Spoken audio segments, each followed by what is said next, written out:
Let's cut the bullshit. We've got straight up marketing advice. You should use it. Just drop the jargon. Adam and Simon's Bullshit Busters. Hey everybody, and welcome to the next episode of Adam and Simon Bullshit Busters. I'm Simon Batchelor. I'm Adam Bastock. And this week we are doing a special 5-part series on how to measure website success. So we get asked by a lot of people, how do I know whether my website's working? And there are actually 5 key metrics that you can measure to work this out. So in this episode, we are going to do metric number 1, and then there'll be 4 more episodes to cover off our other top Google Analytics metrics that you can measure. So if you don't have Google Analytics installed, the best thing you can do is use the link that I'm going to put in the show description to get that set up, and then you'll be able to learn using the metrics that we're going to discuss over the next few episodes. So to kick us off, metric number 1 is traffic source. So Adam, what is traffic source? Why is it a metric that you think we should be measuring and business owners should pay attention to? Yeah, so there's a lot to kind of unpick here, and I think we're just going to kind of cover the very top level bits in this episode, because you could spend hours going into the nitty gritty of different sources, but essentially this is, where do people find your website online? How are they getting to your website?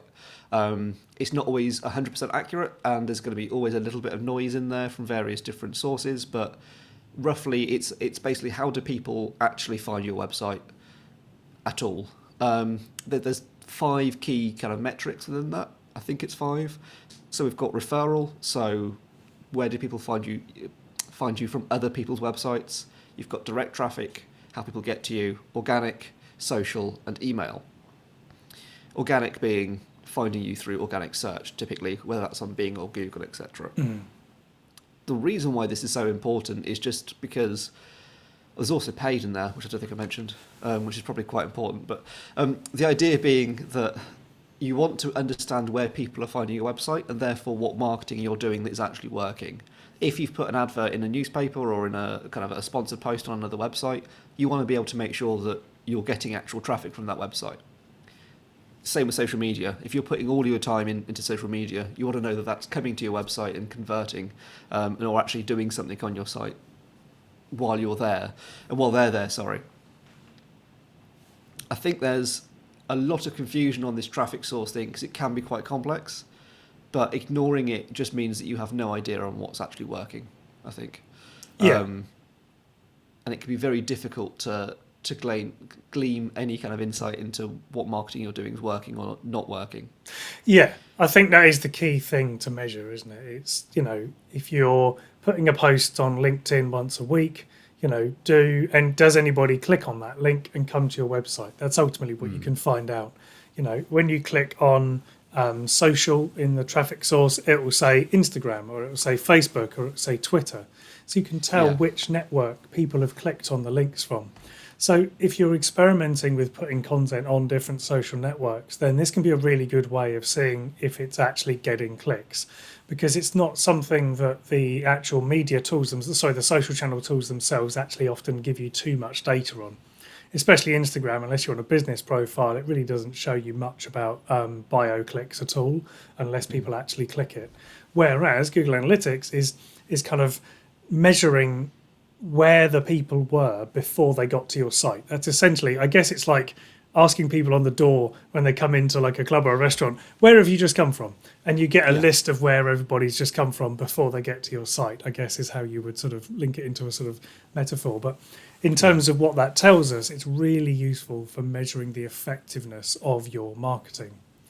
Now, the traffic source, I think, is often one of the first things that you look at. And the traffic source then tells us a lot about what people then go on to do within the website.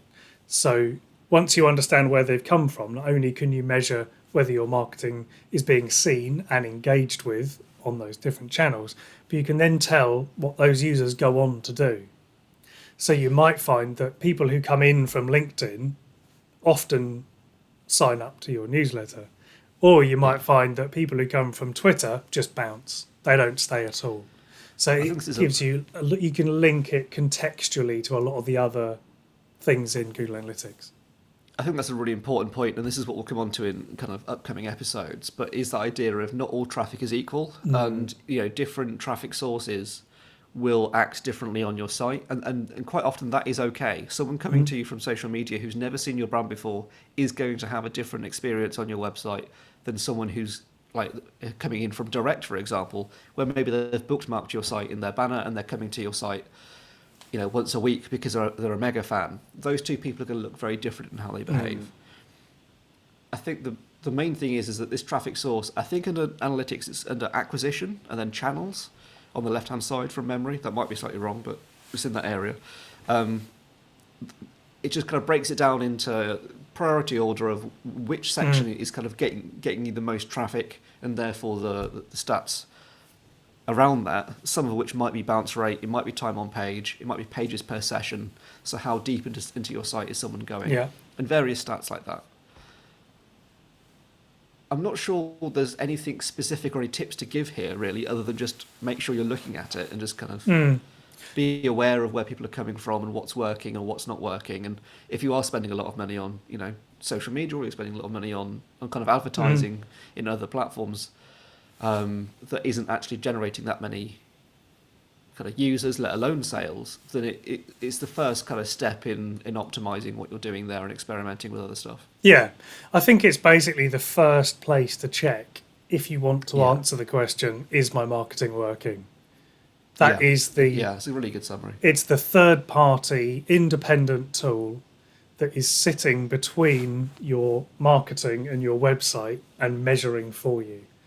So it's not hearsay of, oh, well, I sent you, 1,000, I sent my email out to 10,000 users on my mailing list. You can say, yeah, but I got 5 clicks, or yes, okay, but I got 500 500 signups from that.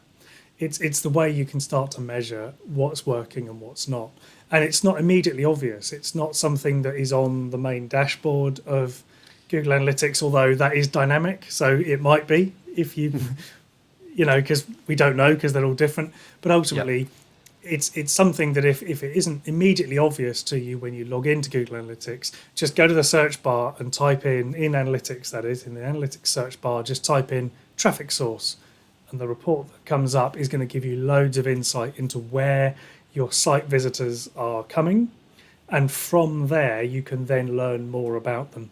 So if you go to let's say LinkedIn, for example, is the source, you click on LinkedIn, then gives you lots of stats about, how long they're spending on the page, whether they convert, whether they make a sale, whether they fill in a form, whether they sign up to the emails. There's lots of different things that it will start to tell you. And we're going to tell you a bit more about how to measure all of that in the next video, which is all about how to measure that conversion. But I think, as you said, from a kind of optimization point, there's not a huge amount in terms of you must do this is a really important thing to do. It's just knowing that this is often the great starting point for measuring whether your marketing's working. Yeah, absolutely. And I think it is it gives you the broad trends. It's never going to be 100% perfect because, social traffic's always going to look a little bit messy. Yeah. Email traffic's always going to might be a little bit messy depending on just very normal user behaviors. Yeah. But it gives you that kind of idea of, well, where are most people coming to our site from? And that in the past has led to some surprises where actually Pinterest has been a much bigger traffic source for a client than we thought because we're not actually active on Pinterest. And it's like, oh, okay, maybe we should, form that as part of our strategy because clearly there's a demand there that we're not meeting. Yeah. Yeah, very good. So I think there's nothing else I really want to say on this other than, just have a look at it, see what you find. And you might be surprised. Then watch the next videos because that'll probably inform more what you actually want to take. It's more at the minute, just have a click around and see what's there. Excellent. So, as Adam said, next week we are going to be covering how to measure conversions. So we're looking at how leads convert, how sales convert, how email sign-ups convert, how you can measure all of those.